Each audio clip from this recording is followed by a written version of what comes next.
श्री गणेशाय नमः। ओम नमो भगवते वासुदेवाय नमः।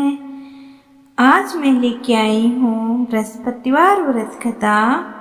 इस प्रकार है, किसी गांव में एक साहूकार रहता था, जिसके घर में अन्न, वस्त्र और धन किसी की कोई कमी नहीं थी। परंतु उसकी स्त्री बहुत ही कृपण थी।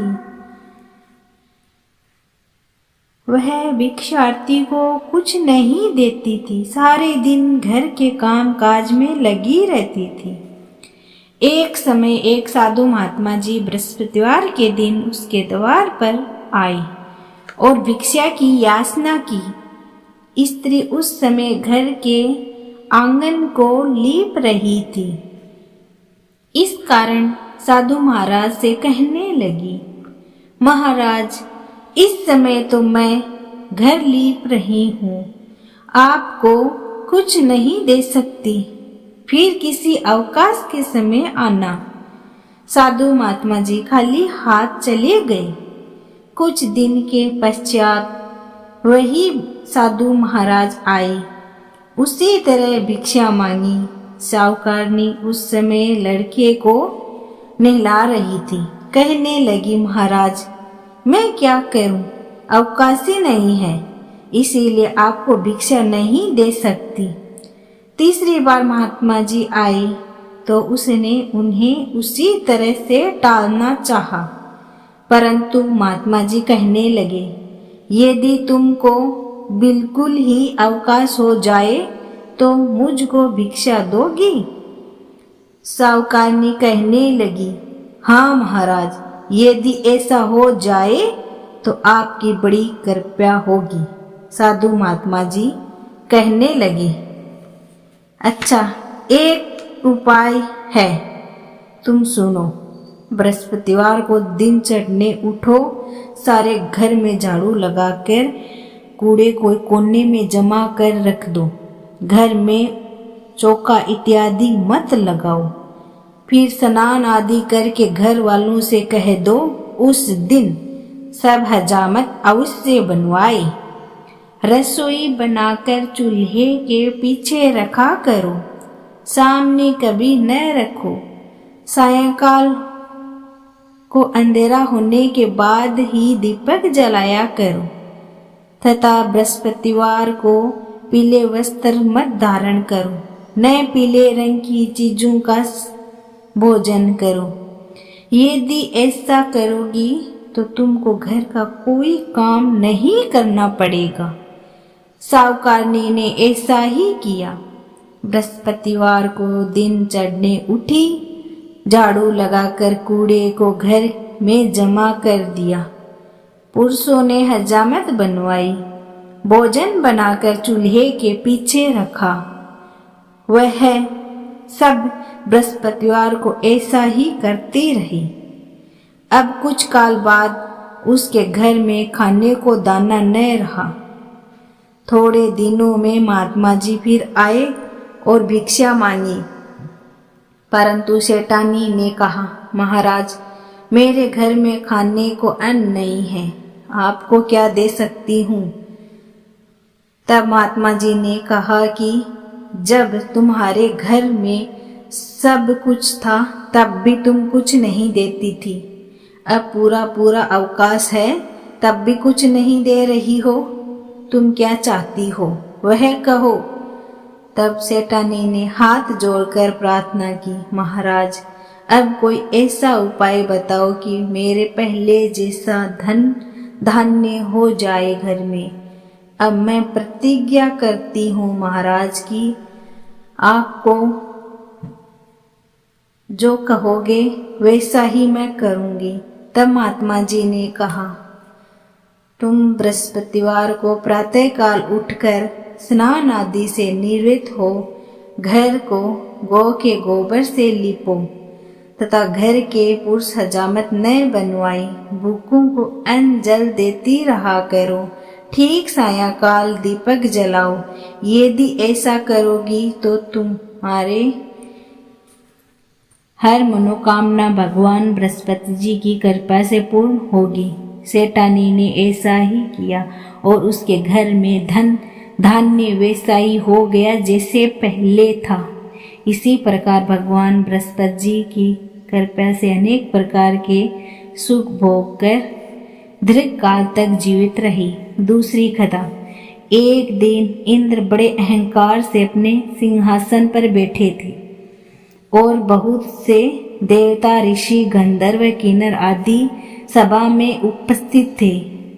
जिस समय बृहस्पति जी वहां पर आए तो सब के सब उनके सम्मान के लिए खड़े हो गए, परंतु इंद्र गर्व के मारे खड़ा न हुआ, यद्यपि वह सदैव उनका आदर किया करता था।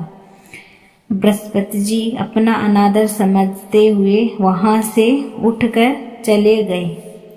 तब इंद्र को बड़ा शौक हुआ कि देखो, मैंने गुरुजी का अनादर कर दिया, मुझसे बड़ी भारी भूल हो गई।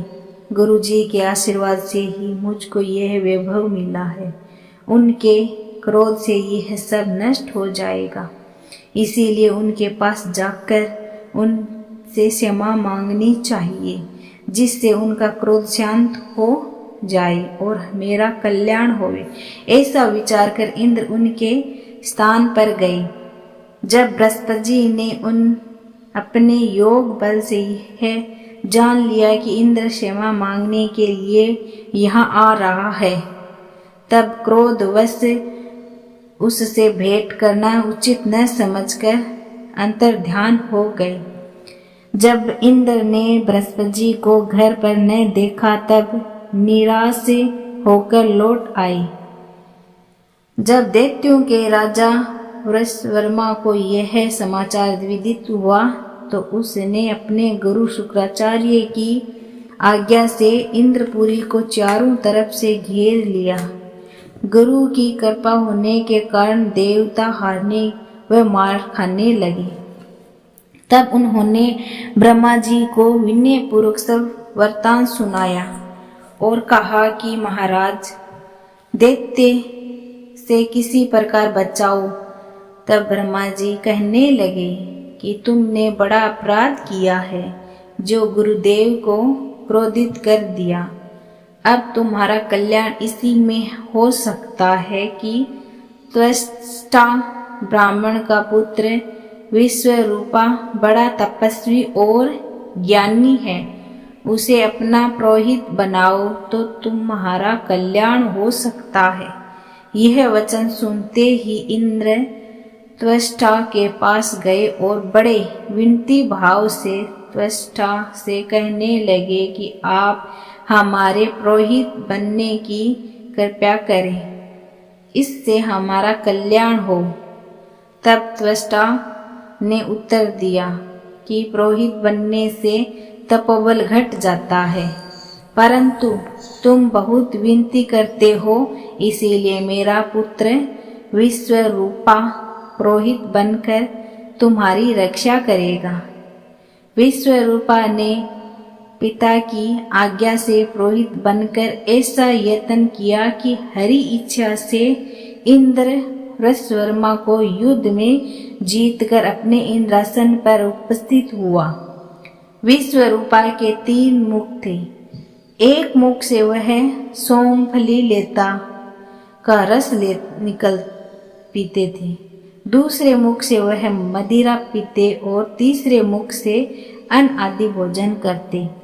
इंद्र ने कुछ दिनों उपरांत कहा कि मैं आपकी कृपा से यह करना चाहता हूँ। जब विश्वरूपा ने आज्ञा अनुसार यज्ञ आरंभ हो गया, तब एक दैत्य ने विश्वरूपा से कहा कि तुम्हारी माता दैत्य की कन्या है, इसी कारण हमारा कल्याण के निमित्त एक आहुति दैत्यों के नाम पर भी दे दिया करो, अति उत्तम बात है। विश्वरूपा उस दैत्य का कहा मानकर आहुति देते समय दैत्य नाम भी धीरे से लेने लगा। इसी कारण यह करने से देवताओं का तेज नहीं बढ़ा। इंद्र ने यह वरदान जानते ही क्रोधित होकर विश्वरूपा के 3 सिर काट डाले। मदपान करने से भंवरा, सोमफली पीने से कबूतर और अन्न खाने के मुख से तितर बन गया। विश्वरूपा के मरते ही इंद्र का स्वरूप ब्रह्म हत्या के प्रभाव से बदल गया। देवताओं के 1 वर्ष तक पश्चाताप करने पर भी ब्रह्म हत्या का वह पाप न छूटा, तो सब देवताओं ने प्रार्थना करने पर ब्रह्मा जी बृहस्पति जी के सहित वहां आए। उस ब्रह्म हत्या के 4 भाग किए। उनमें से 1 भाग पृथ्वी को दिया। इसी कारण कहीं कहीं धरती ऊंची नीची और बीज बोने के लायक भी नहीं होती। साथ ही ब्रह्मा जी ने यह वरदान दिया, जहाँ पृथ्वी में गड्ढा होगा कुछ समय पाकर स्वयं भर जाएगा। दूसरा वृक्षों को दिया, जिससे उनमें से गोंद बनकर बहता है। इसी कारण गूंगल के अतिरिक्त सब गोंद अशुद्ध समझे जाते हैं। वृक्षों को यह वरदान दिया गया कि ऊपर से सूख जाने पर जड़ फिर से फूट जाती है। तीसरा भाग स्त्रियों को दिया। इसी कारण स्त्रियां हर महीने रजस्वला होकर पहले दिन चांडालनी, दूसरे दिन ब्रह्मघातनी, तीसरे दिन धोबनी के समान रहकर चौथे दिन शुद्ध होती है। और संतान प्राप्ति का उनको वरदान दिया। चौथा भाग जल को दिया, जिससे फेन और शिवाल आदि जल के ऊपर आ जाते हैं। जल को यह वरदान मिला कि जिस चीज में डाला जाएगा वह बोझ के में बढ़ जाएगी। इसी प्रकार इंद्र को ब्रह्म हत्या के पाप से मुक्त किया। जो मनुष्य इस कथा को पढ़ता या सुनता है, उसके सब पाप ब्रह्मा जी बृहस्पति जी महाराज की कृपा से नष्ट हो जाते हैं। बोलो बृहस्पति जी महाराज की जय। बृहस्पति जी की आरती पढ़ेंगे।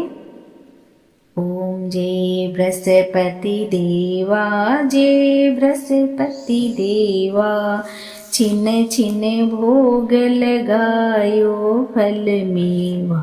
जय बृहस्पति देवा, तुम पूर्ण परमात्मा, तुम अंतर्यामी, जगत पिता जगदीश्वर, तुम सबके स्वामी। जय बृहस्पति देवा, चरणामृत निज निर्मल, सब पातक हरता, सकल मनोरथ दायक, कृपा करो भरता। जय बृहस्पति देवा, तन मन धन अर्पण कर, जो शरण पड़े प्रभु प्रगट तब हो कर, आकर द्वार खड़े। जय बृहस्पति देवा, दीन दयाल दयानिधि, भगतन हितकारी, पाप दोष सब हरता, भव बंधन हारी। जय बृहस्पति देवा, सकल मनोरथ दायक, सब संशय तारो, विषय विकार मिटाओ, संतन सुखकारी। जय बृहस्पति देवा, जो कोई आरती तेरी प्रेम सहित गावे, ज्येष्ठानंद बंद सो सो निश्चय पावे। जय बृहस्पति देवा। जय हो बृहस्पति जी महाराज की जय। अगर आपको हमारी कहानी पसंद आई हो तो लाइक शेयर जरूर करना। कमेंट बॉक्स में जय बृहस्पति देव जरूर लिखना।